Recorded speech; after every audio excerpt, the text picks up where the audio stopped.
are movie mode. I already screwed up. If we are shooting video, the two important, maybe we should rehearse. Maybe, yeah, let's cut that. Maybe I do need to practice. Welcome back to another 101, this time the glorious FX3. I'm Katie Ilanecki and I work at Sony's Digital Media Production Center, a tech stage in Los Angeles, California that we lovingly call the DMPC.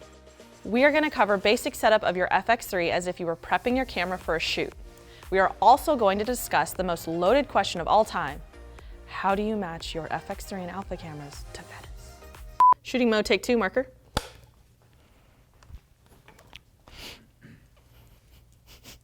No, go on. Hey, come in. Go to bed.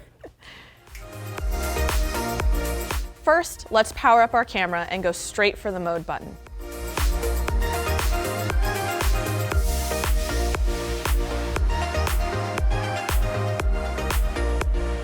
If we are shooting video, the two important modes are movie mode, whose icon is a fun strip of film, and S&Q motion, which stands for slow and quick, aka high frame rate. The FX3 also has 5 modes for shooting stills, which include Program Auto,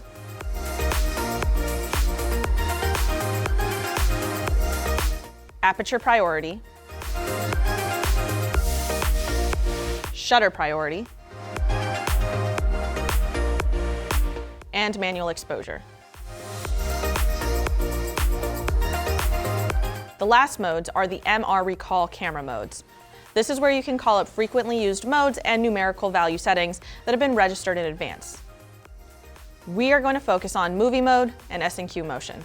Let's set our camera to movie mode to start. Right off the bat, I'm going to want to set my shutter speed, iris, and ISO.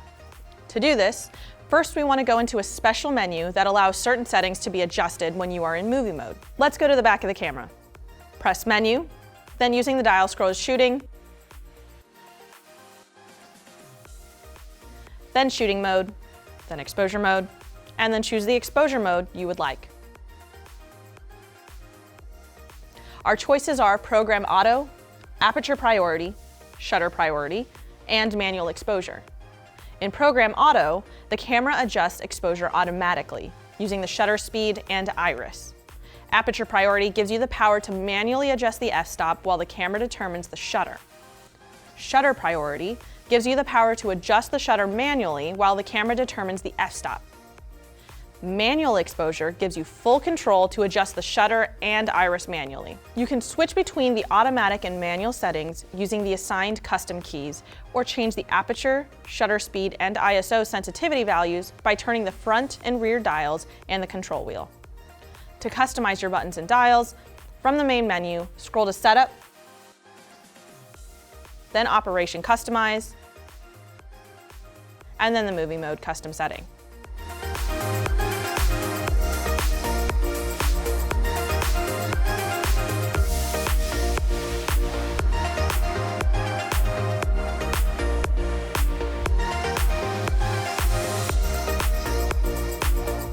I'm going to choose Manual Exposure. Using the rear dial, I'm going to set my shutter to 1/50th of a second. Using the front dial, I'm going to set my iris to wide open to get as shallow as possible because I don't want to see anything in the background. I'm going to set my ISO to 800 by using the control wheel.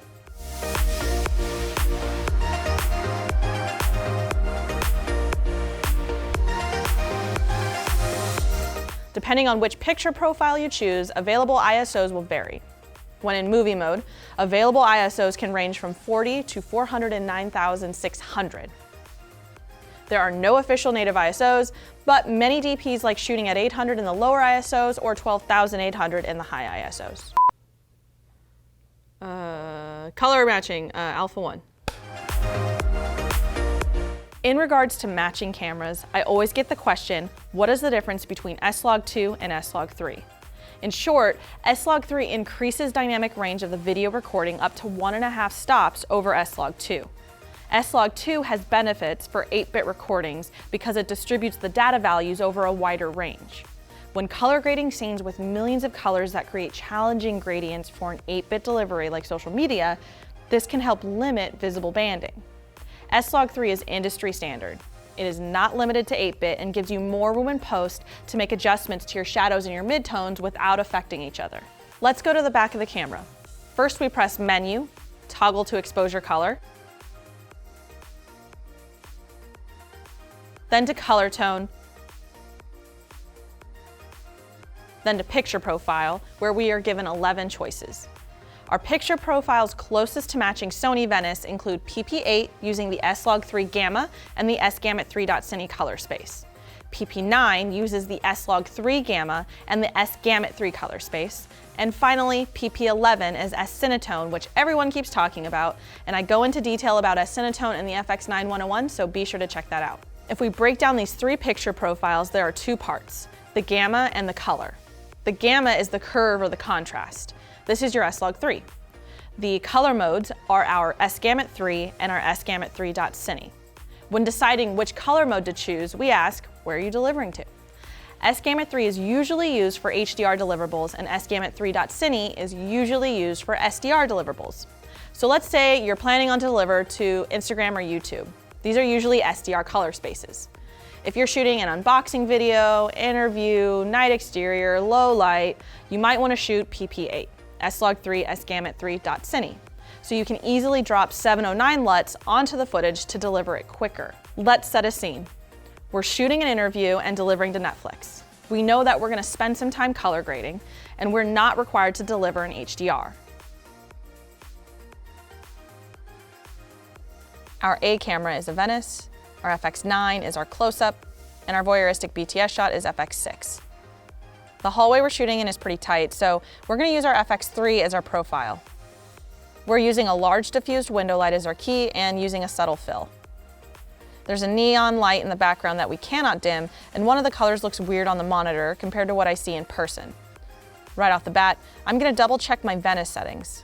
I'm monitoring an S709, so I'm going to turn that off to check if the weird color of neon is because of the LUT and not the log or XOCN. I notice the color of the neon is still slightly off, so I'm going to change my color space from S-Log3 S-Gamut3.Cine to just S-Gamut3. And that seems to have fixed it. So I now know the camera is capable of capturing the correct color rendition, but I just need to adjust my gamut and color space. Now I notice set my FX9 and FX6 to S-Log3 S-Gamut3, and that I will set my FX3 to PP9.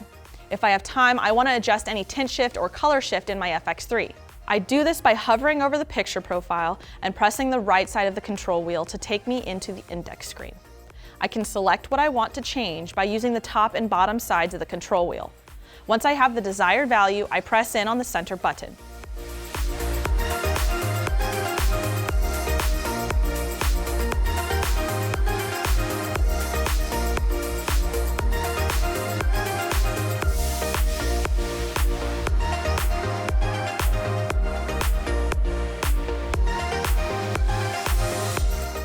The 2 biggest takeaways from all of this is 1, test before you shoot, and 2, trust your eyes. Cut, move on, file format and record frame rate.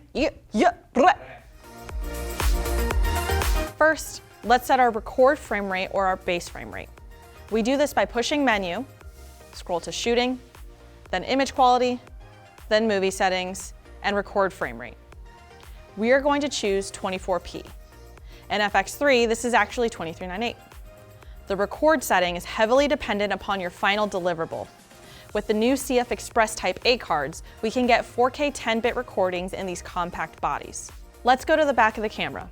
Press Menu, toggle to Shooting, then Image Quality, then File Format. XAVC SI 4K uses intra-compression. XAVC HS 4K uses the H.265 codec, which has high compression efficiency and uses the long GOP as the compression format. XAVC S uses the H.264 codec. Next, we choose our bitrate, color sampling, and bit depth combo. The higher the bitrate, the higher the image quality. The higher the frame rate, the larger the bitrate. The color sampling options are 422 and 420. This is the recording ratio of color information. The more uniform the ratio is, the better the color reproducibility. The bit depth represents the gradation of luminance information. 8-bit represents 256 variations of red, green, and blue. 10-bit is 1,024 variations of each. For this training, we are going to choose XAVC SI 4K, and we will be locked at 240 megabit 422 10-bit. While you can use SD cards with FX3, not all SD cards are fast enough to capture the higher bit rates or frame rates. CF Express Type A cards are recommended to unlock everything the camera has to offer. XAVC HS 4K uses the H.265 codec, which is high compression efficiency. Hey, what's going on? Next, let's set up our slow-mo settings. We do this by changing our mode. Press the mode button, scroll to S&Q motion. This stands for slow and quick. We press the center of the control wheel to choose this mode. Next, you will be prompted to choose an exposure mode. We want to choose manual. Finally, we are going to set our S&Q base settings from the shooting menu. Scroll to image quality, then to S&Q settings. Select rec frame rate, and we are going to choose 24p as our base. If you choose a 60 base and then set your frame rate to 60, your clip will not play back in slow-mo out of camera, but you can adjust the speed in post if you would like. We are going to set our frame rate to 120 FPS. We are going to back out to file format and select XAVC SI.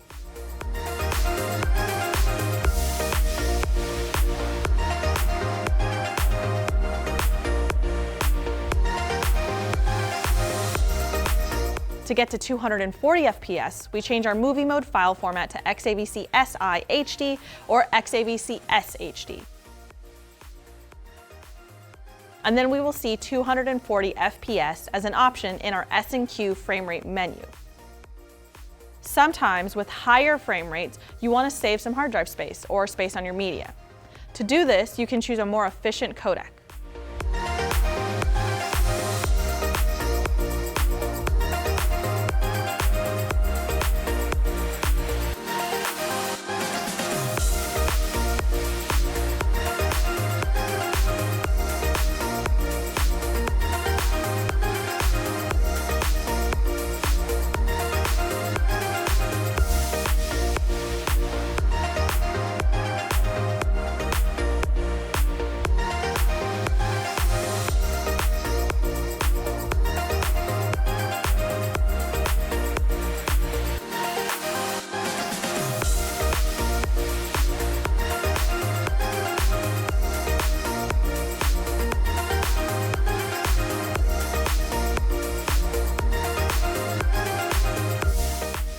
Another way to shoot high frame rate without going into S&Q mode is achieved by going to movie mode and into the menus.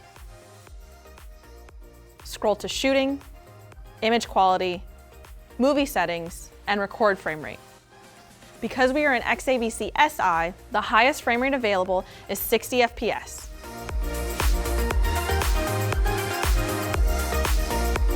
But if we change our codec to XAVCS, you can go up to 120 FPS.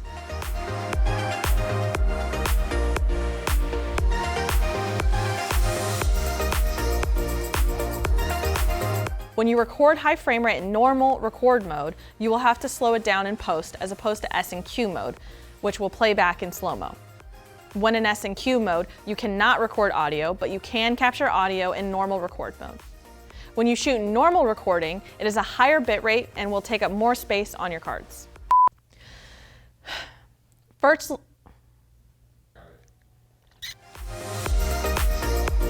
with the HDMI output, you can record RAW to an external recorder. To access this, from the main menu, we scroll to Setup, then to External Output.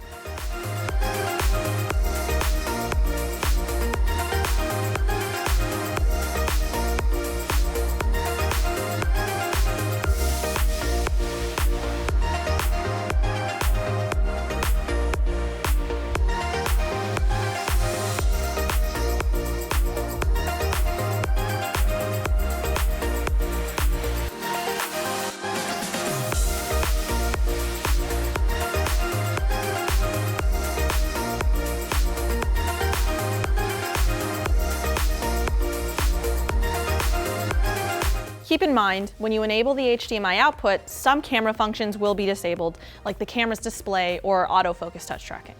Okay, comma, I get it. I'm putting the wrong emphasis in the wrong syllable. FX3 is natively a 4K full-frame camera, but there is an option to shoot at an angle of view equivalent to Super 35. When we scale down to Super 35, we will be limited to an HD resolution because we're only using a portion of our 4K sensor. You must be in an HD format to enable Super 35.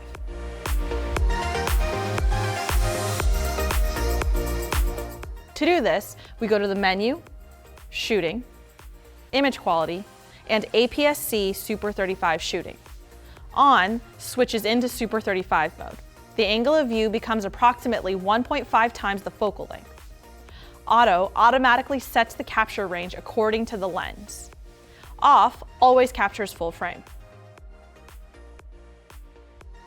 I also like to add this to my function menu by scrolling to Setup, then Operation Customize, then to FN menu settings. Toggle down to the movie mode function menu and select the box you would like it to appear. The menus appear, toggle to shooting, then image quality, and APS-C Super 35 shooting. To access this in the function menu, press FN. Using the control wheel, you can scroll to APS-C Super 35 shooting and select in. Choose whether you would like it off, on, or auto.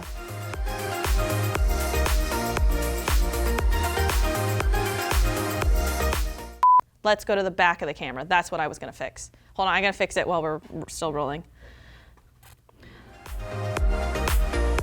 The default high temperature setting for FX3 is set to standard. Sometimes it's necessary to increase this to allow for longer record times or higher bitrate record settings like S&Q or high frame rate. To adjust these settings, let's go to the menus. Scroll to Setup, then Power Setting Options, and Auto Power Off Temp. Change this from standard to high. Select OK on the prompt. Then back out to the Setup menu. Then scroll to Setup Option, Fan Control, and select Auto.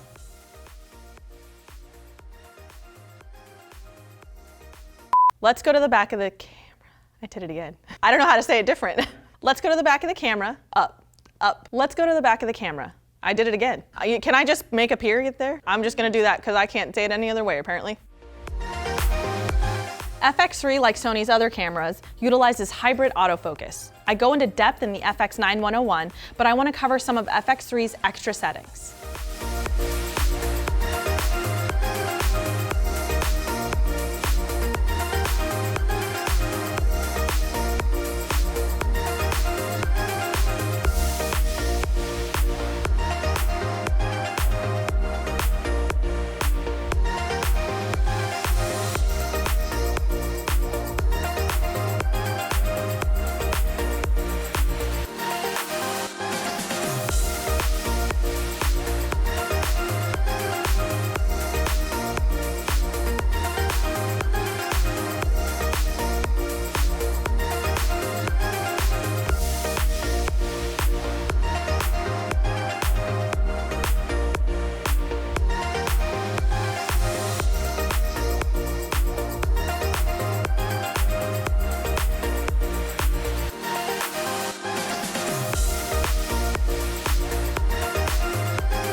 FX3 has a histogram, and that histogram shows the luminance distribution, displaying how many pixels there are by luminance.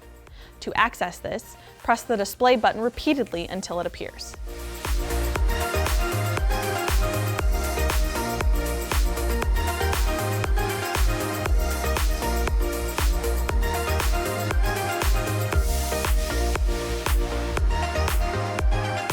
The FX3 also has zebras, which appear over part of an image if the brightness level of that part meets the IRE level that you have set.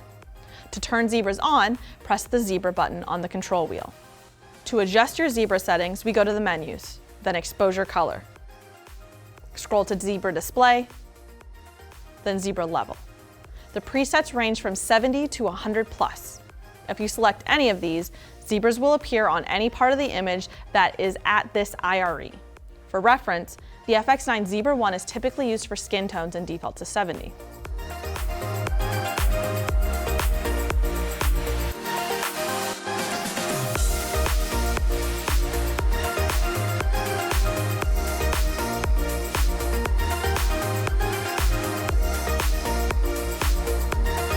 To set a custom zebra, scroll all the way down to C1.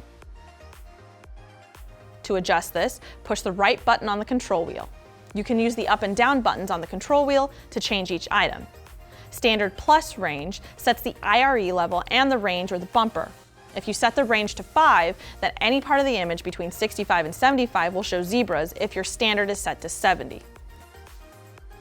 If you would like to be more precise, then you can set this to 1.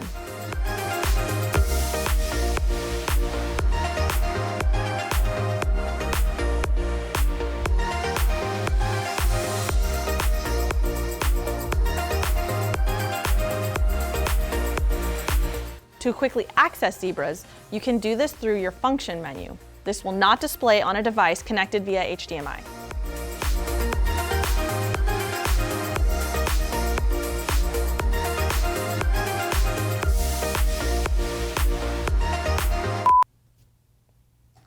Whew, oh brother, that was a lot. We know that we're gonna spend some time. To help with focus, FX3 has an easy access peaking button on the control wheel. To adjust your peaking settings, we go to Menu, then to Focus, then Peaking Display. Peaking level sets the enhancement of the in-focus area. Peaking color sets the color used to enhance in-focus areas. To easily access this, you can select your peaking level from the function menu. This is only available in manual focus and will not display on a device connected to an HDMI.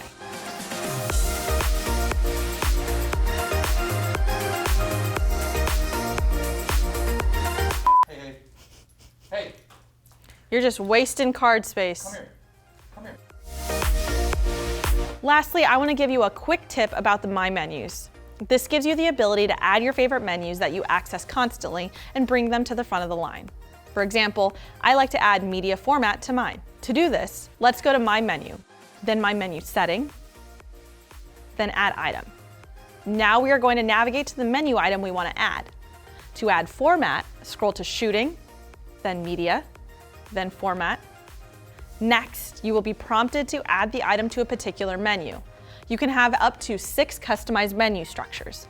I'm going to choose My Menu 1.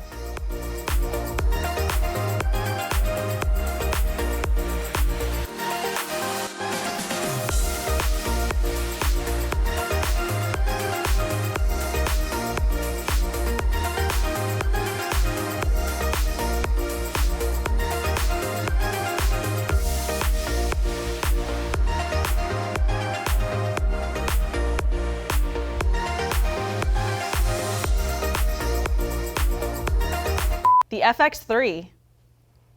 Be sure to share what we've learned. That sentence is ridiculous. Cool. 105, order lunch? Yes. Food! Someone I respect once said the best tool for the job is the one that's available to you. The FX3 is a great tool for any size project and any story. Be sure to share what we've talked about here with your friends and colleagues because a rising tide lifts all boats.